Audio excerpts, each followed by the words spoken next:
বাংলাদেশের তেলাচোরা আব্দুল্লাহ ইবনে জুল খুয়াইসারা আত-তামিমির বাচ্চারা, তোমরা একবার হোসনে মুবারকের দিকে তাকাও।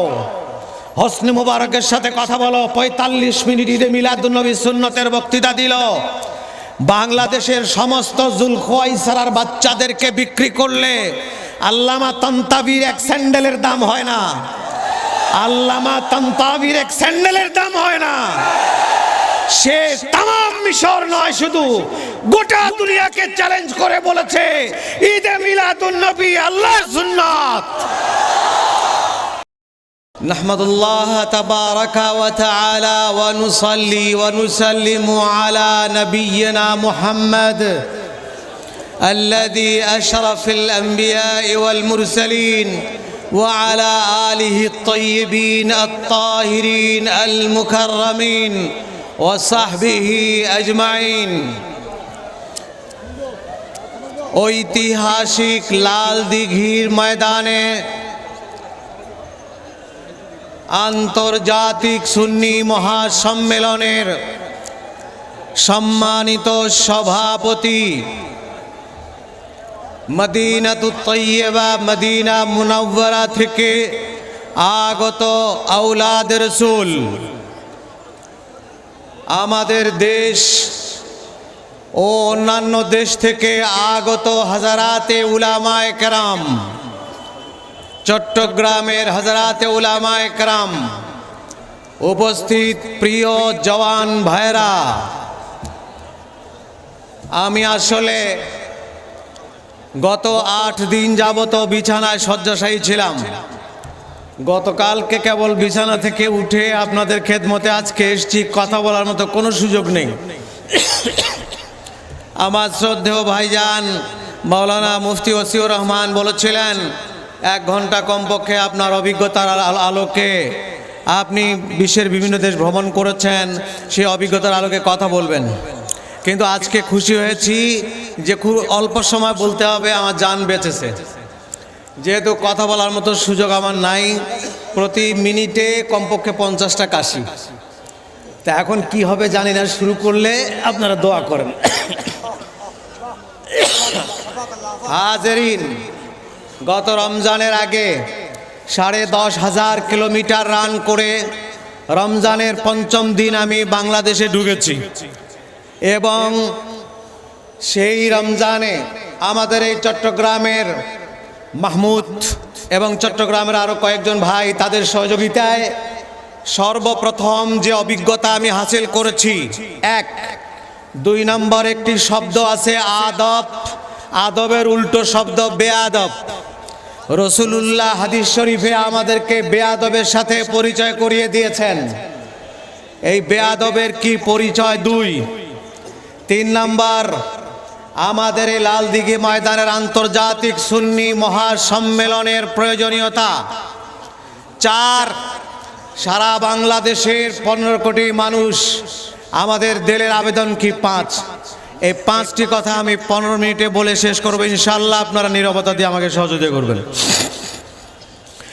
বাংলাদেশে ইসালে সওয়াব ওরস মুবারক করলে যাদের অ্যালার্জি বেড়ে যায় বেদাত বলে, তাদের উদ্দেশ্যে আমার বক্তব্য বলতে চাই বিনয়ের সাথে,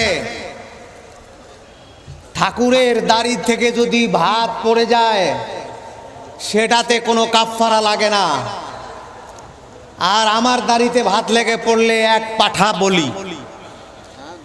ঠাকুরের দাড়িতে লাগছে এই জন্য দোষ নেই। আমি বিদিয়াতে হযরত ওসমানের মসজিদ দেখে যখন ফিরে আসছিলাম আল ফুজায়রা সিপোর্ট থেকে, আল আইনে সাহাবী মুআদ ইবনে জাবাল রাদিয়াল্লাহু তাআলা আনহুর মাজার শরীফ জিয়ারত করতে এসে প্রথম কলিজা ভেঙে গেল। সেখানে ইন্ডিয়ানরা গিয়ে ওরস মুবারক করেছে, সেই জন্য সাহাবী মুআদ ইবনে জাবালের মাজার ভেঙে দিয়েছে। শুধু মাঝখানের মাটি পড়ে আছে, জিয়ারত করে আসলাম। আবুধাবিতে শেখ সুলতান জায়েদ বিন নাহিয়ানের মাজারে, সেখানে এসে দেখলাম তার ভিন্ন চিত্র। কি? রাত 10টার সময় মাজারে গিয়ে দেখি কোরআন শরীফের তেলাওয়াত হচ্ছে মাইক দিয়ে, খালি মুখে নয়। আর আমরা যখন জিয়ারত করে ফিরে যাই আমাদেরকে একটা করে খাবারের প্যাকেট দিল তাবাররুক। বললাম যে মাজারে কোরআন শরীফের তেলাওয়াত, মাজার জিয়ারত, তোমাদের দেশে তো এগুলো বৈধ নয়, এটা কি দেখলাম?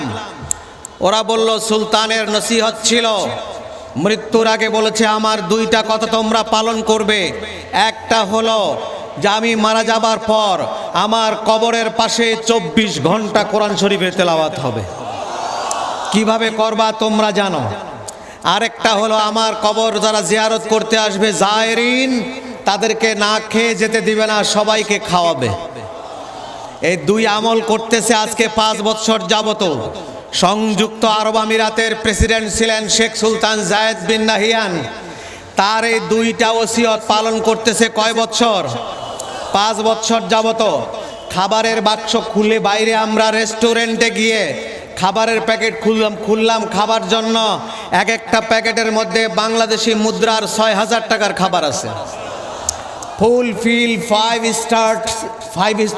স্টার স্ট্যান্ডার্ড লেভেলের খাবার হোটেলের, সেই খাবার 5 বছর ধরে দিচ্ছে। এবার আমাকে আপনারা বলেন, সংযুক্ত আরব আমিরাতের মুফতিরা সব একত্র হয়ে ফতোয়া বোর্ড করেছে, ওখানে সাইনবোর্ড আছে, ওই ফতোয়া বোর্ড থেকে ইসালে সবকে জায়েজ করছে।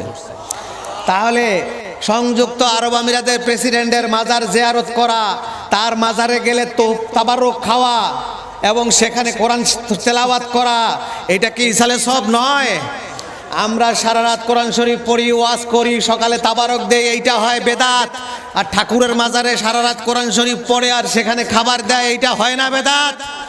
ইসালে সওয়াবের ওরস মোবারকের দলিল আমরা সংযুক্ত আরব আমিরাতে গিয়ে পেয়েছি। ওখানে তো ফতোয়া চলে না। সৌদি আরব থ্রেট করেছিল, বলেছে ওটা তোমার সীমানা, এটা আমার সীমানা। এখানে আমরা খবরদারি করব, ওখানে তোমরা করবা, আগা বানায় দিই, একদম ঠান্ডা করে দিছে। 2 নাম্বার, 6500 কিলোমিটার দূরে কায়রো থেকে 900 কিলোমিটার দূরে আলোকসর, সেখান থেকে 500 কিলোমিটার আসওয়ান, মুসা আলাইহিস সালামের জন্মের জায়গা। সেই বিমানবন্দরে নেমে দেখি 14 ফুট লম্বা ফেরাউনের মূর্তি। কিরে, যে দেশে সারা ওয়ার্ল্ডের প্রথম সভ্যতার দেশ মিশর, সেই দেশে খোদার দুশ্মনের মূর্তি। ওদেরকে জিজ্ঞেস করলাম তোমাদের কাছে ফেরাউন প্রীতি কেন? আমরা সারা দুনিয়ার মধ্যে ভালো মুসলমান, সারা দুনিয়ার শ্রেষ্ঠ তবকার অত্যন্ত ভালো কোয়ালিটির মুসলমান আমরা বাংলাদেশি মুসলমান। তার একমাত্র কারণ, আমি বলবো না, বহু কারণ। তার একটা হলো এই, সারা ওয়ার্ল্ডের 13 লক্ষ ছাত্রের শ্রেষ্ঠ ইসলামী বিদ্যাপীঠ, 68,000 ডক্টরেট পার্সন প্রফেসরের এত বড় প্রতিষ্ঠান, তার ভাইস চ্যান্সেলর শেখুল আজহার আল্লামা তান্তাবি 12টা ফতোয়া ইশতেহার জারি করেছে মিশরে। 1 নম্বর ফতোয়া জারি করেছে, আমার নবীর পবিত্র ঈদে মিলাদুন নবীকে মুস্তাহাব বললে বেয়াদবি, বরং সুন্নাত বলতে হবে। সুন্নাত, আল্লাহর সুন্নাত, নবীর সুন্নাত। ঈদে মিলাদুন নবী আল্লাহ তাআলার সুন্নাত, নবীর সুন্নাত, সাহাবায়ে কেরামের সুন্নাত, আউলিয়া কেরামের সুন্নাত। নবীর সুন্নাত, আউলিয়া কেরামের সুন্নাত। গত বছর ঈদে মিলাদুন নবীতে প্রেসিডেন্ট হোসনে মুবারক কর্নেল নাসের জামালের প্রেতাত্মা ছিল আনোয়ার সাদাত, যে ইসরায়েলের কাছে নাকে খত দিয়ে সই করে মিশরের নীল নদের পূর্ব পার দখল করেছিল, যে মিশরের কোনো মুসলমান দাড়ি রাখবে না, দাড়ি রাখবে ইহুদিরা, এর উপরে সই করে আসছে। মিশরে কোনো ইসলামী দল থাকবে না, সই করে আসছে। কোনো আলেম ওলামা থাকবে না, সই করে আসছে। মেয়েদেরকে পর্দা করতে দেওয়া যাবে না, শুধু হাঁটুর উপরে একটু কাপড় রাখতে হবে, সই করে আসছে। তারা জাহান্নামে যাবার পর হোসনে মুবারক যখন এসছে, আল্লাহ পাকের মেহেরবানি 12 পৃষ্ঠাব্যাপী পত্রিকায় হোসনে মুবারক ঈদে মিলাদুন নবীর উপরে ক্রোড়পত্র দিয়েছে। 45 মিনিট ব্যাপী কায়রো টেলিভিশনে ঈদে মিলাদুন নবীর উপরে হোসনে মুবারক বক্তব্য দিয়েছে। বাংলাদেশের তেলাচোরা আব্দুল্লাহ ইবনে জুল খুয়াইসারা আত-তামিমির বাচ্চারা, তোমরা একবার হোসনে মুবারকের দিকে তাকাও, হোসনে মুবারকের সাথে কথা বলো। 45 মিনিট ঈদে মিলাদুন নবী সুন্নতের বক্তৃতা দিল। বাংলাদেশের সমস্ত জুল খুয়াইসারার বাচ্চাদেরকে বিক্রি করলে আল্লামা তান্তাবির এক স্যান্ডেলের দাম হয় না, আল্লামা তান্তাবির এক স্যান্ডেলের দাম হয় না। সে তাম মিশর নয়, শুধু গোটা দুনিয়াকে চ্যালেঞ্জ করে বলেছে ঈদে মিলাদুন নবী আল্লাহর সুন্নাত।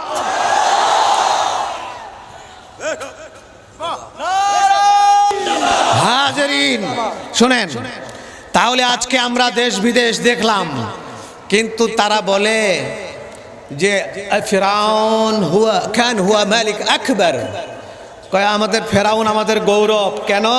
সে বড় বাদশা ছিল। আর এত বড় দেশ, মুসলিম ঐতিহ্য, ফেরাউনকে চিনে না, কয় বড় মালিক বড় বাদশা ছিল, এই জন্য আমাদের কাছে প্রিয়। আমরা কি তার থেকে ভালো না? আল্লাহ আমাদেরকে ভালো রাখছে, দুশ্মন দোস্ত চিনবার তৌফিক দিছে। মনে রাখবেন, আজকে আপনারা এখানে বসে আছেন, এই সুন্নি মহাসম্মেলন চিটাগঙ্গের, এটা আমাদের বিজয়ের প্রতীক। সারা বাংলাদেশের নয়, শুধু পাকিস্তান, ইন্ডিয়া, বার্মা, আফগানিস্তান বলুন, সমস্ত সাবকন্টিনেন্টের মধ্যে এই চিটাগঙ্গের আন্তর্জাতিক ইসলামী সুন্নি মহাসম্মেলন হচ্ছে পাইওনিয়ার মাইল প্রতীক। মনে রাখবেন, আজকে গোটা বিশ্বের 59টি মুসলিম দেশ, 700 কোটি মানুষের মধ্যে 170 কোটি মুসলমানের মধ্যে, মনে রাখবেন রাসূলুল্লাহ বলেছেন, ও 72 জন হবে আমার বেয়াদব, 72 জন আমার দুশ্মন, একজন হবে আমার কলিজার টুকরা, একজন হবে আমার প্রিয়। আজকে আমরা যারা সুন্নি তারা একজন, বেয়াদব কয়জন? 72 জন। একজন রাসূল পাক সাল্লাল্লাহু আলাইহি ওয়াসাল্লামের আদব গুজার, আর 72 জন বেয়াদব। ঠিক আছে না ঠিক? কিন্তু এটা কি আমাদের বিজয় নয় যে আমরা একজন কথা বললে 72 জন ডরে চুপ করে থাকে?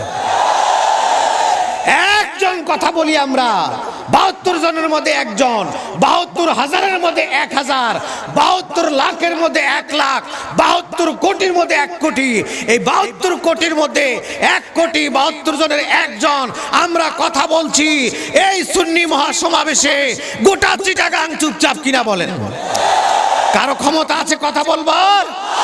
সারা 15 কোটি মানুষের মধ্যে ঈদে মিলাদুন নবীর জুলুস চিটাগাঙ্গের চাইতে পৃথিবীতে কোথাও বেশি হয় না। সারা চিটাগাং যারা গুস্তাখে রাসূল, চুপ করেন, যারা গুস্তাখে রাসূল, সমস্ত বেয়াদবরা, আমরা যখন চিটাগাঙ্গের রাস্তায় লক্ষ লক্ষ আশিকে রাসূল পিঁপড়ার মতো রাস্তা দিয়ে নামি, গুস্তাখে রাসূলুল্লাহ ঘরের জানালায় বসে কান ধরে তওবা করে উঠে আর বসে, তারা চুপচাপ কিনা বলেন? তাহলে কি এটা আমাদের বিজয় নয়? আমরা 72 জনের একজন রাস্তায় বের হলে যদি 72 জন জানালা দিয়ে তাকায় থাকে ভয়তে, এটা কি আল্লাহর নবীর গোলামদের বিজয় নয়? এটা আমাদের বিজয়।